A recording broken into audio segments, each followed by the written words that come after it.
What if I told you that forgetting a password generates heat? Not metaphorically. I don't mean your laptop gets warm while you're typing. I mean literally. According to the laws of physics, every act of forgetting carries an unavoidable energy cost. And if that sounds strange, here's something even stranger. The same principle may help explain why modern artificial intelligence consumes staggering amount of electricity. Now consider a paradox. Right now, sitting inside your skull is the most sophisticated intelligence system you have ever encountered. A machine capable of recognizing faces, understanding languages, writing poetry, solving equations, and like recalling memories from decades ago and even imagining future that have never happened. And it runs on what? About 20 watts of power? That's roughly the energy consumption of a dim closet light bulb. Meanwhile, training a frontier AI model can require enough electricity to power thousands of homes. Entire data centers hum with the sound of cooling systems, trying to keep racks of processors from overheating. Megawatts, gigawatt hours, massive industrial infrastructure. And yet, those systems are still nowhere near the flexibility, efficiency, or adaptability of the human brain. So, why does intelligence seem to be so expensive for our machines and so cheap for biology? Why can a 3 pound organ sitting inside your head outperform many specialized computers while consuming less power than a household lamp? And more importantly, is that merely an engineering problem? Or is there a deeper law hiding underneath? A law that connects memory, learning, entropy, computation, and even intelligence itself. I'm Shinde Aditya, and I'm so glad you are here for our very first series, The Architecture of Simulated Realities on Eigenstate. Today, we are following a question that begins with something as simple as a forgotten password and ends at one of the deepest intersection of physics, information theory, and artificial intelligence. We'll encounter a 19th century demon that appears to break the laws of thermodynamics. We'll uncover a discovery that transformed information from an abstract mathematical idea to something physical. We'll explore why modern AI systems consume so much energy, and we'll examine a possibility that may define the future of computing itself. That intelligence is not merely a computational process, it's a physical one. So, before we can understand why thinking requires energy, we need to answer a deceptively simple question: where exactly does information live? So, what exactly is information? At first, that sounds like an easy question. Information is a fact, a memory, a password, a photograph, a sentence, the words you are hearing right now. But notice something interesting? Those answers describe information from our perspective. Physics asks a different question: where does it actually live?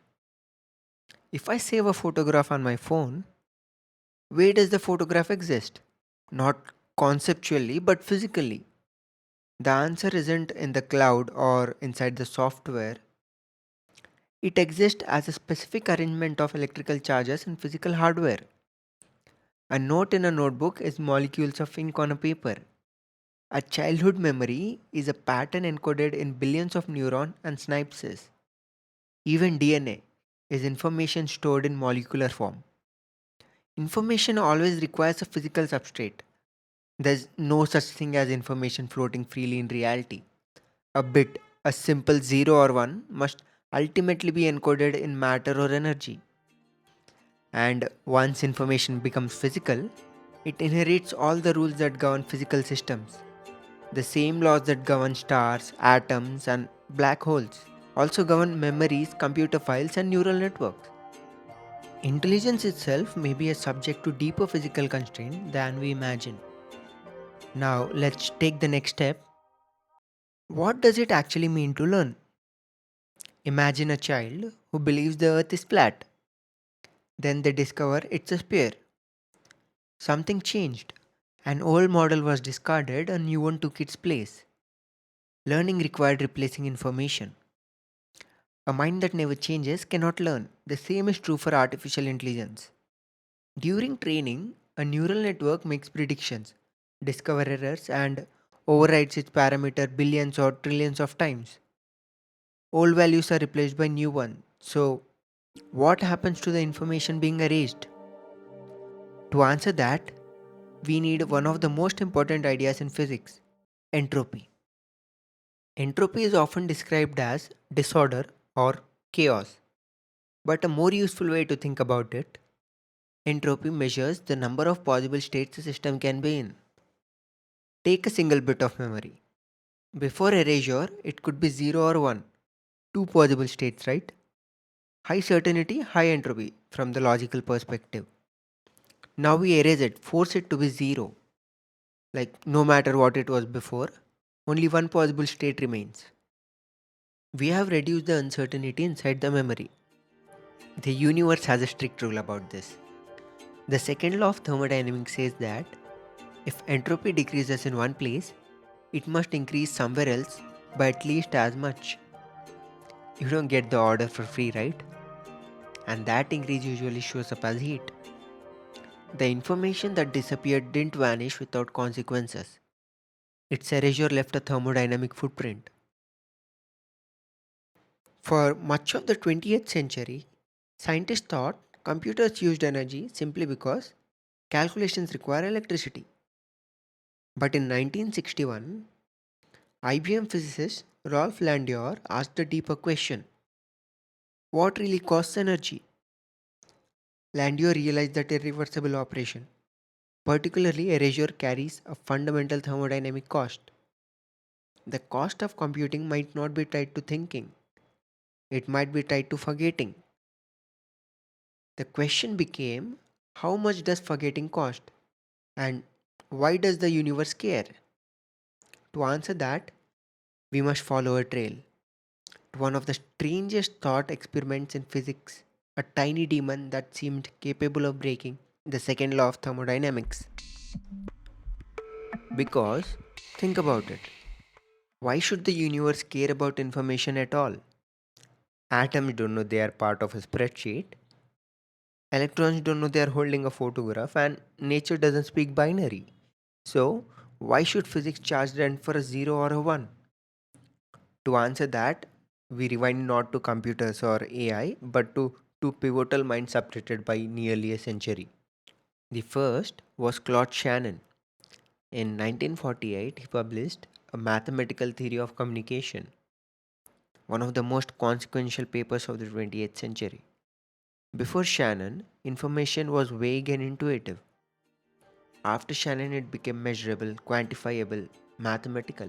He gave us the bit, the fundamental atom of information.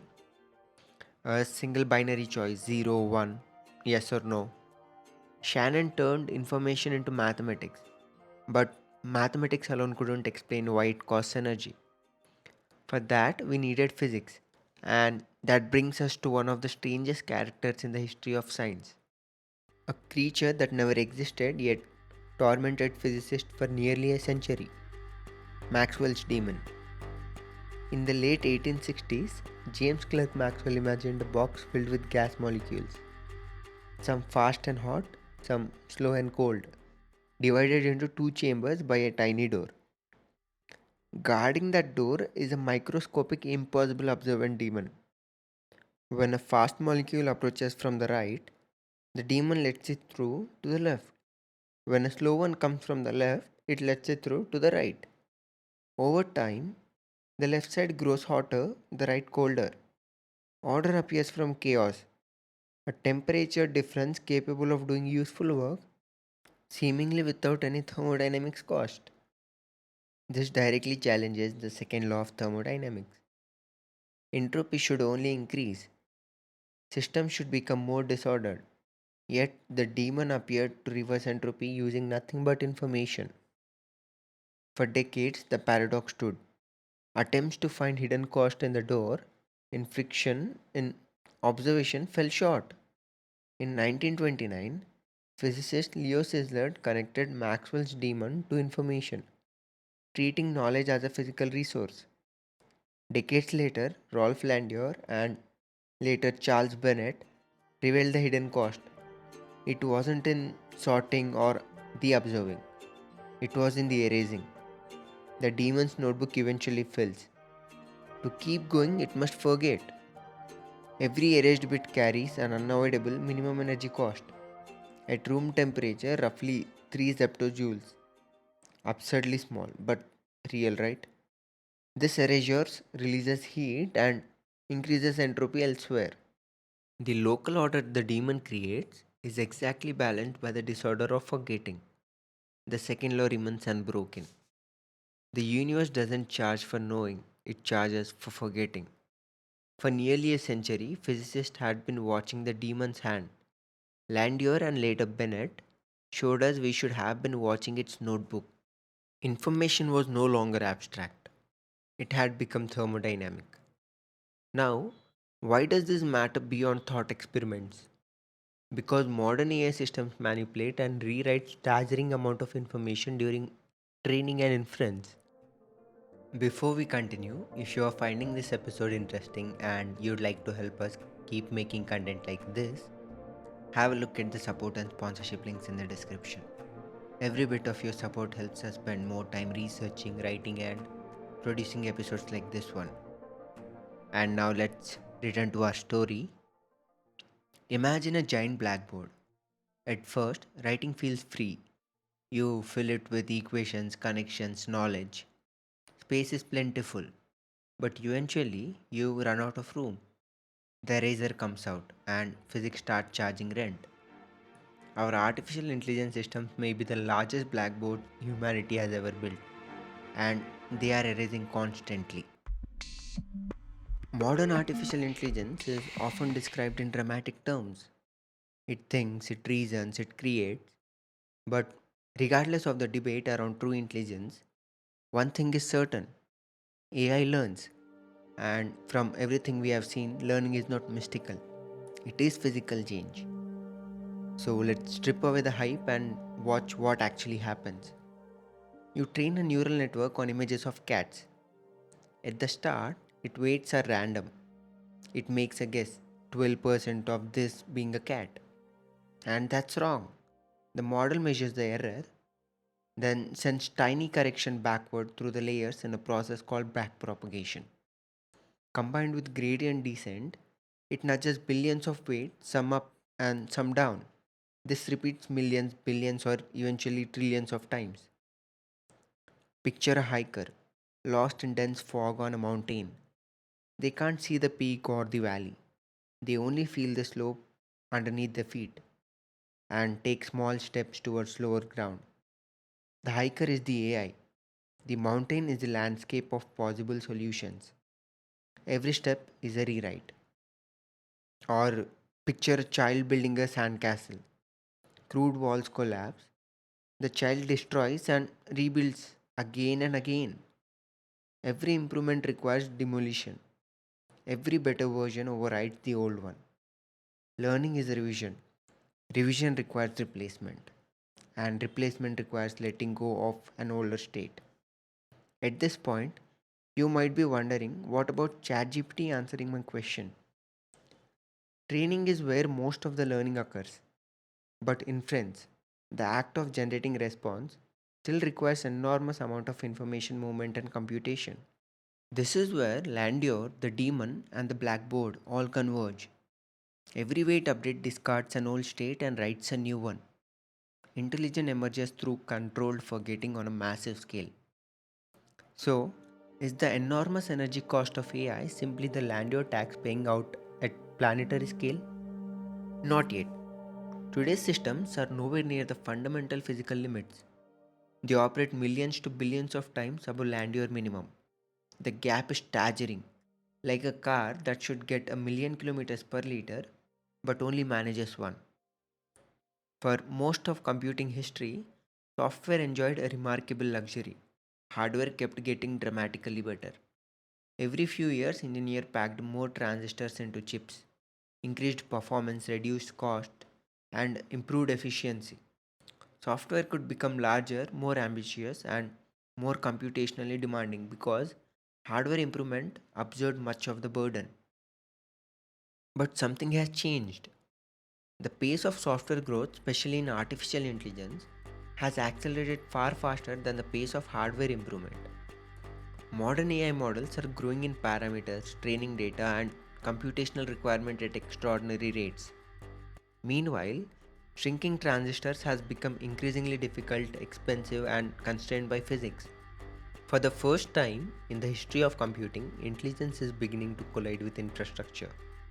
Not because we have reached the ultimate laws of thermodynamics, but because building, powering, cooling, and connecting the machines required for modern AI is becoming challenge in its own right. The laws of physics aren't the bottleneck right now. Engineering is. So where does the energy actually go? The hidden villain isn't the calculations themselves.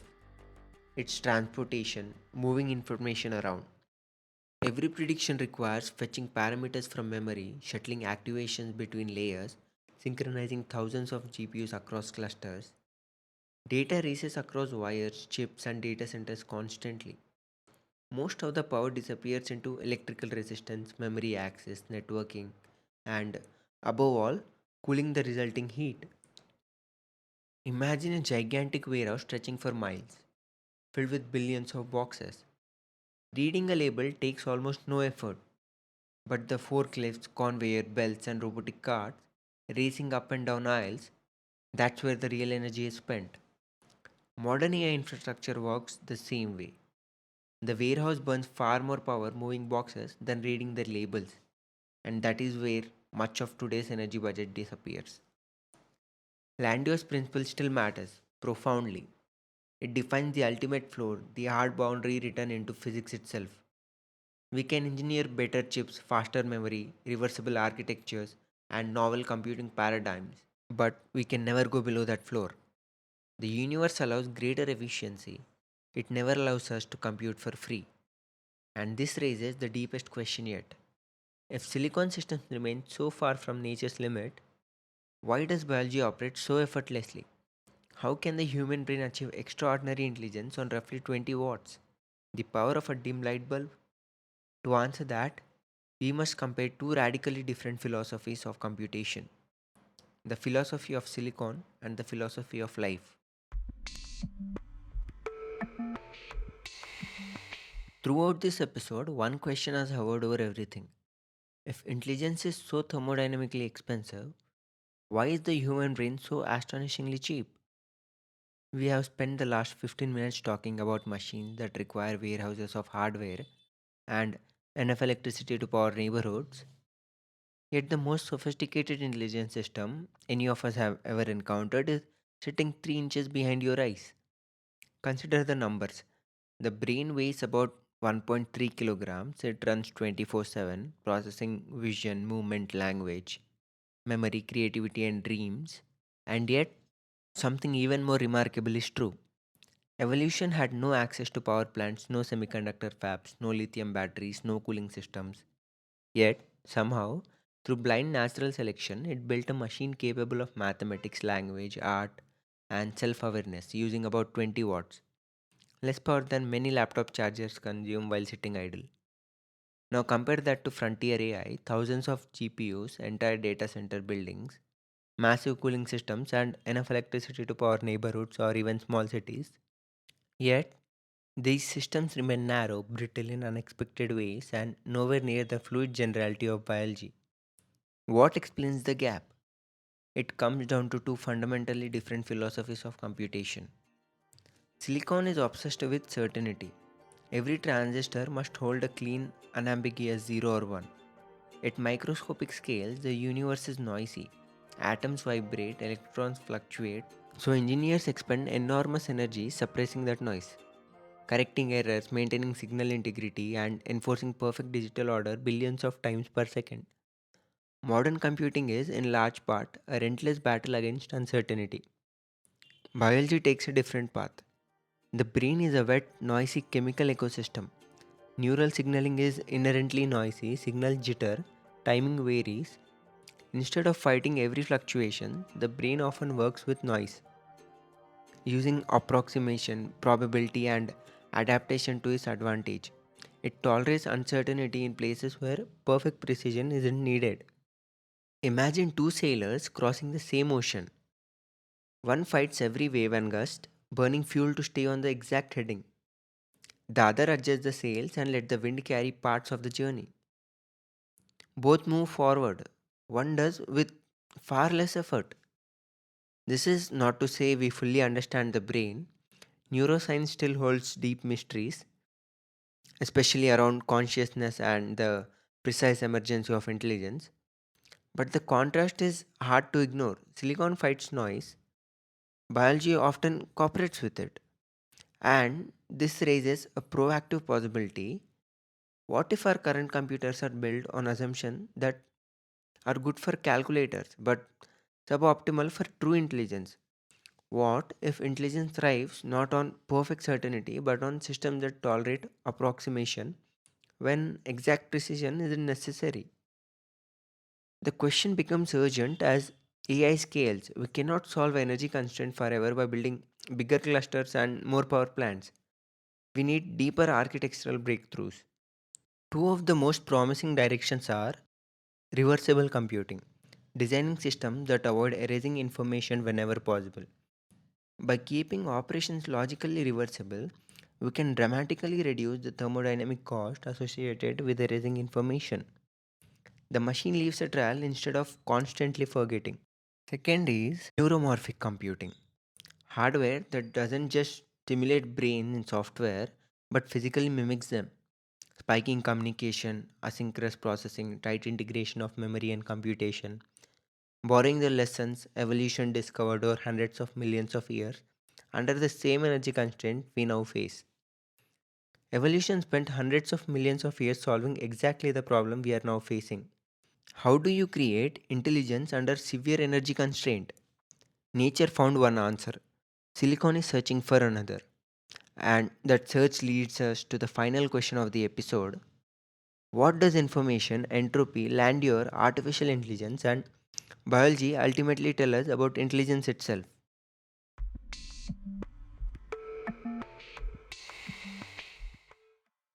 Let's return to the question we began with. Does forgetting a password really generates heat? Yes, the amount for a single bit is unimaginably small. So tiny it's invisible in everyday life. You could erase passwords, photos, and documents for a lifetime without noticing the direct thermodynamic cost. But the principle is profound. The same law governs deleting a password, training a neural network, forming a memory, or the sorting done by Maxwell's demon. Different scales, same physics. This thread connects everything we have explored. We started with a simple observation. Information feels abstract, but it always needs a physical home. A neuron, a transistor, a molecule, a magnetic domain. Once information becomes physical, it obeys physical laws. We saw that learning is not magic or pure algorithm. It is physical change. Reversing, replacing, rewriting. To learn is to discard an older model of reality and install a better one. That process led us to entropy, Maxwell's demon, and Rolf Landauer's insight. The real thermodynamic cost of computation appears not when a machine thinks, but when it forgets. When old information is erased and possibilities collapse into certainty, we examined artificial intelligence as vast physical system engaged in non-stop revision, a controlled storm of forgetting across billions or trillions of parameters. Today's data centers struggle more with engineering limits, moving data, resistance, cooling than with ultimate law on your floor. But that floor remains. It is written into nature itself. And here is the deepest idea of this episode. Intelligence is the act of creating useful order out of uncertainty. A brain turns sensory noise into a coherent world. An AI turns data into prediction. Every intelligent system builds pockets of structure. But the universe balances its books relentlessly. Order in one place requires exporting disorder elsewhere, usually as heat. The accounting never disappears.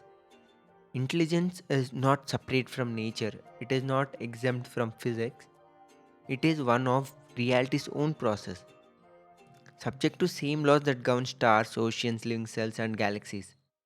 A star burns fuels to shine, A cell burns fuel to maintain order, a brain burns fuels to think, and a machine burns fuels to learn.